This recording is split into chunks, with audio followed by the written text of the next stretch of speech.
Behind every great ruler, there's always a woman who stands by their side. Now, in the case of the Roman emperors, this is especially true. However, unlike the legendary power couples like Mark Antony and Cleopatra, or, of course, the divine Augustus and Livia, the story of one empress remains truly unique, not just because of her striking looks and scandalous lifestyle, but mainly because of her sheer will to power. Hi everyone, welcome to my channel. And today we'll be looking at the strange case of Valeria Messalina, the woman whose cunning and schemes took her all the way to the top and then suddenly down under the floor in one fateful moment. So let's get started. Valeria Messalina was born into an influential family of the Roman Republic. The Valeri, during the last years of Augustus's reign, sometime around 19 or 20 BCE, the future empress grew up in the shadow of the Julio-Claudians, a series of half-related emperors that ruled Rome from Augustus to Nero. In fact, her father, a consul in 13 BC, was so close to the imperial family that he was adopted by Tiberius himself and became the grandfather of the future Emperor Caligula. As such, Messalina had excellent connections and a bright future ahead of her. At age 14, she was betrothed to the future Emperor Claudius, the fourth in line after his elder brother, the aforementioned Caligula, and two of Caligula's sons. At the time, the marriage seems to have been seen as a way to bring the Valerian and Claudian families closer together. But given that Claudius was already 36 years old, and Messalina was to be married to him for the next 27 years, it's safe to say that it also had the potential to make her very powerful one day. The couple finally tied the knot when Messalina was 18 and Claudius turned 55. For her part, Messalina made a seemingly perfect empress.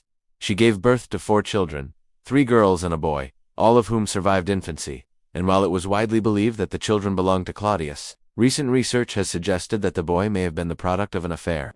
Moreover, Messalina was apparently gentle, poised, and noble, everything the Romans expected of a woman of her status.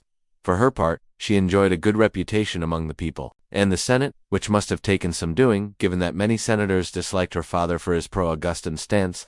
And to top it all off, she seemed to enjoy the countryside and provincial life, proving herself to be a calming presence to her husband, who was known to be rather sickly.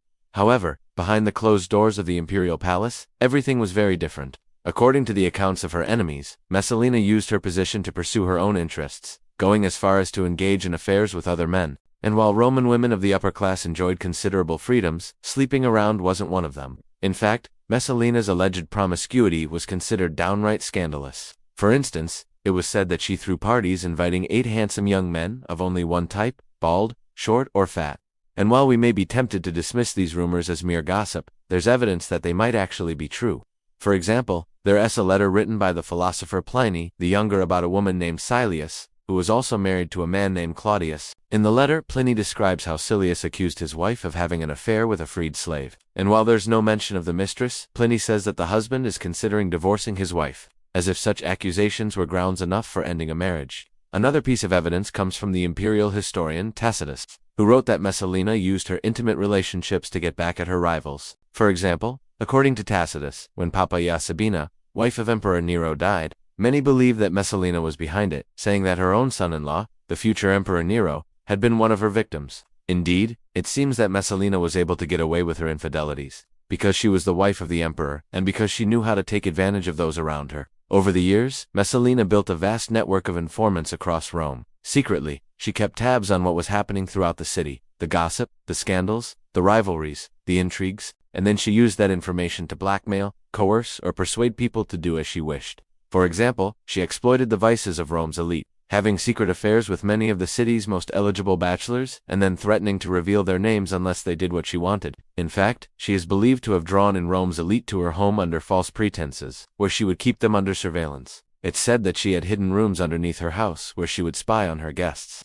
The stakes were high, and Messalina was playing for keeps. While spying and blackmail were common across the ancient world, Messalina took it to another level. For example, she is reported to have sent people to Greece to dig up dirt on her husband as potential successor, only to come back with reports that the man was homosexual. Needless to say, this information never made it to Claudius. Even more impressive was her relationship with the Praetorian Guard, the elite military force tasked with protecting the emperor. Messalina reportedly had many of its members wrapped around her finger, possibly by turning their wives against them, leaving the men no choice but to do as she wished. It was said that she could summon any one of them at any time, and they would come running without question. To say that she was powerful would be an understatement. And yet, despite her many achievements, Messalina remained humble. Well, at least that's what she wanted people to think. In reality, she was hungry for more power than anyone else in the empire. That much is clear from her strange festival of While it was popular among Roman empresses to organize festivals in honor of their husband, the gods, or the emperor's family, Messalina's ceremony honored herself. Every year she hosted a massive celebration in her honor,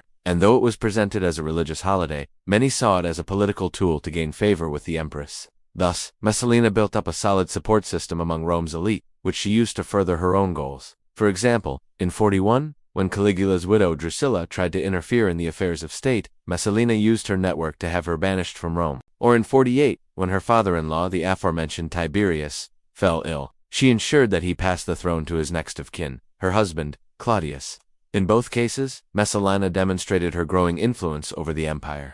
Still, despite her growing power, she decided that she needed more, much more. Around 48 CE, Messalina began plotting with her lover, the senator Gaius Silius, to overthrow Emperor Claudius and replace him with Nero, Messalina's teenage son. According to the historian Suetonius, the plan involved getting rid of the current heir presumptive, Claudius's eldest son from his first marriage, Britannicus, and then adopt Nero instead. However, before they could put their plan into action, Claudius learned of the affair and had both Messalina and Silius executed. The former empress was stripped of her titles and put to death, allegedly by poison, while Silius was executed along with his accomplices. From there, Messalina's body was thrown into the Tiber River, wrapped in lead and weighted down with stones, presumably to prevent anyone from retrieving it. To top it all off, her name was deliberately removed from all official records, including stone inscriptions. The goal was to erase her memory completely, as if she had never existed. To achieve this, the Senate issued a decree ordering all statues of Messalina to be torn down, altars dedicated to her to be removed, and her image on coins to be chiseled away. Further cementing her disgrace,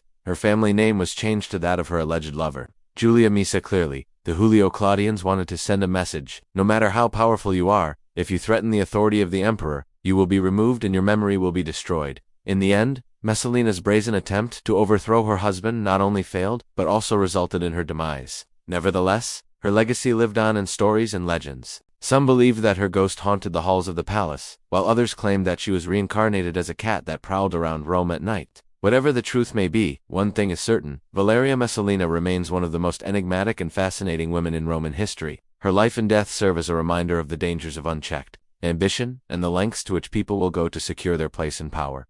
Now it's time for you to tell me, what do you think of Messalina? Was she a misunderstood vixen, or a cunning mastermind? Let me know in the comments below. And while you're at it, be sure to like and subscribe so you don't miss out on any of our upcoming videos. Thanks for watching, and I'll see you next time.